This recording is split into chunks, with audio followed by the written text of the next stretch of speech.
Hi అండి, నమస్తే. నేను మీ హలజ. ఇవాళ వీడియోలో ఎంతో హెల్దీ అయిన లడ్డు ఎలా ప్రిపేర్ చేసుకోవాలో చూద్దామండి.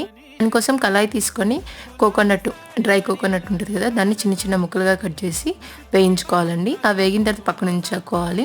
అలాగే పల్లీలు కూడా తీసుకొని వాటిని కూడా వేయించుకోవాలి కొన్ని. అవి కూడా వేగాక పక్కన ఉంచుకోవాలి. అదే కళాయిలో నువ్వులు కూడా తీసుకొని ఒక కప్పు వాటిని కూడా వేయించుకోవాలి.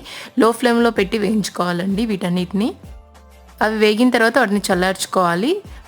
జార్లో డ్రై కోకోనట్ అండ్ నువ్వులు వేసి గ్రైండ్ చేసుకోవాలండి. ఇలాగా గ్రైండ్ చేసుకున్నాక దాంట్లో బెల్లం పౌడర్ వేసుకోవాలి. మన స్వీట్కి తగ్గట్టు బెల్లం పౌడర్ వేసుకొని మొత్తాన్ని ఒకసారి మిక్స్ చేసుకొని దాన్ని మొత్తాన్ని కూడా గ్రైండ్ చేసుకోవాలన్నమాట.